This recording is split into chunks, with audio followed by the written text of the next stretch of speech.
Hello guys, Rob William here from Gamma Accounting, and the channel is Stock by Knowledge. And today, as I promised, I'm going to bring you all the updates about COVID-19 situation with the SBA, Treasury, IRS, and any important stuff or important things that could help your business for this critical time. Today I'm going to talk about the SBA loans that was released today, and that you can have a loan, not free money, loan for up to $150,000. I'm going to go with you through the applications and the terms and conditions because they're very important to understand the terms and conditions, even maybe before you apply for the application. So I would say stick to the end of the video until you see the terms and conditions, see if it's something okay for you to apply for the loan or not. I'm going to start with the application first and then with the terms and conditions. So stick with it and we'll see how it's going to turn out. Let me share screen with you for, excuse me, for the application first, and then we go with the terms and conditions. So for the application, you will go to SBA.gov, or SBA.gov, okay. And here you will click here, it's the first stop of the page. You go down a little bit and you click the COVID-19 EIDL loan advance. Okay, this is the same exact application we've done for the 10,000 advance. If you guys remember, we had this the 10,000 advance that's been it was offered by the SBA, and then they came back and said 1,000 per employee, not the full 10,000, but up to 10,000. If you have a 10 employee or more, you get up to $10,000. So it's the same exact way. There's nothing more here to point out. Is either you are an employer with less than 500 employees, or you're a sole proprietor operator, and or you're a dependent contractor with or without employees. So choose one of these two. For this tutorial, I'm going to go with that. I'm sorry, I'm going to go a little faster just for time's sake. And here you're going to click all of these. Please read them carefully. If they don't apply for you, then you're not eligible to proceed or to continue. Click continue. You will enter the business legal name. All the information you need here, very straightforward. Only one thing has been added right here: compensation from other sources received as a result of the disaster. There's no explanation on what is the other sources, but in the terms and condition, they're mentioning something. We're going to get to it, which are saying if you have an insurance policy that through it or you got some compensations, then you have to enter it here. Now, someone will say, what about the PPP that I got? What the other loans? Not really sure, but to be on the safe side, just add it here. Let's say you got $10,000 from the PPP, just add it here and provide brief description on just by the PPP or the protection check, okay? Then the preview business, normal information, nothing crazy. You click next. Once you click next, it will take you to the second page, which is the owner information. You will put all your information there, and then if you if it's two owners, you will add. If it's not, just next. When you hit next, it will give you two things. They will ask you for the bank information. You put all your bank routing number, account number, name of the bank, and the question, the 100,000 question, is they can ask again, are you applying for the 10,000 advance? If you have not gotten the money or you have never applied for it, please check this box. Please, please do it. You never know. You could get up to $10,000 free. I don't know. The government has the fund. They're able to distribute it, then check it. If you got the money already, the EIDL, and you would like to check it again, check the box again, go right ahead. I don't know if it's going to affect or not. It's something new for all of us. So it shouldn't be a problem. So that is the application for right now. Okay, so this is the application, and I will be able to add you guys the link to see it. Now let me share with you the agreement. Okay, the agreement, loan authorization and agreement. Read it carefully. It's stated right here. Go for read. Carefully read the loan authorization and agreement. We'll sign it. I have a lot of boxes here because to just hide the identity of the clients, of my clients, that he got this loan today. I'm gonna jump in really quickly to not make the video too long. Payments is 30 years, 30 years loan, 30 years loan, 3.75 interest. 30 years, 3.75 is deferred for 12 months. So let's say you got the loan on June 1st or July 1st. So it's you can defer the payments for the loan for 12 months or 1 year. But the loan is like a house loan. It's for 30 years and 3.75 the interest rate. Okay, it's not the 1% like the PPP, because the PPP was 1%, 2 years if you're not qualified for forgiveness. This one, there is no forgiveness about it. It's just a straightforward loan, but it's 30 years loan for 3.75. Okay, payments. Payments, each payment will be applied first to the interest occurred. So any payments, you're gonna start paying it or you continue paying it, everything is gonna go to the interest first. Once you finish the interest, you're gonna apply to the principal. Can you pay the principals with the interest? It didn't stay here. I don't know. That's something we would know later. Okay. Each payment will be made when due even of the limit of the full amount of the loan has not yet been advanced. Will be made. Okay. And then the collateral. The collateral is two ways. One, if you have a $25,000 or more loan, or one with $25,000 or less. So if you have $24,999, then you have no collateral. And it says here, for the loan, amounts of $25,000 or less, the SBA is not taking a security interest on any collateral. If you have a $25,000 or more, then what are your collateral? You will have a security interest for your inventory, equipment, instrument, and all these right here. I don't want to go through all of it. So gotta check that out, because either you're 25 or more or 25 or less. Okay. And by the way, if you're 25,000 or more, I read in the bottom that's also it's going to be on your credit score as a debt. So after all this, and if you want to go to the bank to get another loan, the bank will see this loan, the SBA loan, on your score, whether it's under the business score or yours as individual. An individual means sole proprietors. Okay. What are requirements here? The borrower would not sell or transfer any collateral except the normal inventory turnover in the ordinary course of business, described in the collateral paragraph.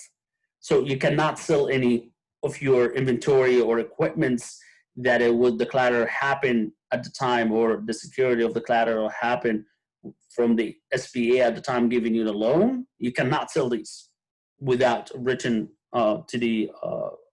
without their consent. You have to tell them, there is a car here, I'm gonna sell it, or I'm gonna give it up. There is something here with this type of equipment, I'm gonna do that with it, but you have to have their consent. Okay. Then use of the loan proceeds. That's a very critical part. The borrowers will use all the proceeds of this loan solely as working capital. You cannot use this loan for nothing but your business. You cannot pay yourself. If you have a payroll, it's different. That's part of it. But if you're just paying yourself, owner withdraw, you cannot have that. Okay. You cannot pay it as gifts. You cannot pay bonuses. You can't pay just old debt that you had $10,000 from a credit card or from different loan or whatever just to survive the day. You can't use this money for it. Cannot. Everything has to be for businesses, and there is more detail to come on how you can provide this, because they will ask you for proof of all the expenses, and it's gonna come out. Okay, another thing, there is $100 the handling charge. So let's say you were approved for $24,500. That's what you've been approved for. That's what you're not gonna get. But that's what you will be liable for, okay? But you're gonna get it $100 less for handling charges. Okay, so you will get $24,400. Okay, requirements. look at this, and this is where I said it's very important to know the application, the authorization and the agreement before you do anything. Listen to this. Borrower will obtain and itemize receipts, paid invoices, or cancel the checks and the contracts for all loan funds, suspend and retain these receipts for 3 years from the date of the final disbursement. Okay, so you will have all these records for 3 years continually, ready and steady for them to provide whenever they ask. And that's why I said you have to use it only and strictly and solely, like they're saying, for businesses. Okay, for the business only 3 years. This way it will be much easier for those the very organized, and every year when they do tax returns, they have all the receipts or Excel sheet or their books and records. And I will talk about it a little bit more because there is a paragraph or a full category about the books and records, and I'll tell you what can you do if you don't have records and how can you do it. I will give you some suggestions and we'll see how it goes. Okay. Borrower will not use directly or indirectly any portion of the proceeds of the loan of this loan to relocate without prior written permission of the SBA. So with the COVID going on right now, and there's many problems with businesses, people might go remove their businesses or take it to different state or city. In that case, you can't just use this money to do so. Or you can't just use it direct like that. You have to ask them. You have to have permission and the cause for it. So just remember, you can't just use it directly to it. You have to go through them first, okay? And then there's a good one here. I'm not sure how people can do that, but borrower will, to the extent feasible, purchase only American-made equipments and products with the proceeds of this loan.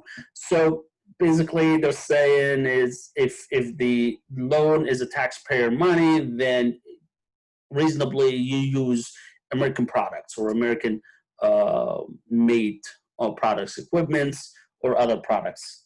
How we can obtain that, not really sure, because obviously a lot of equipments are not American made, but I hope that is the case. We can find this and we do it.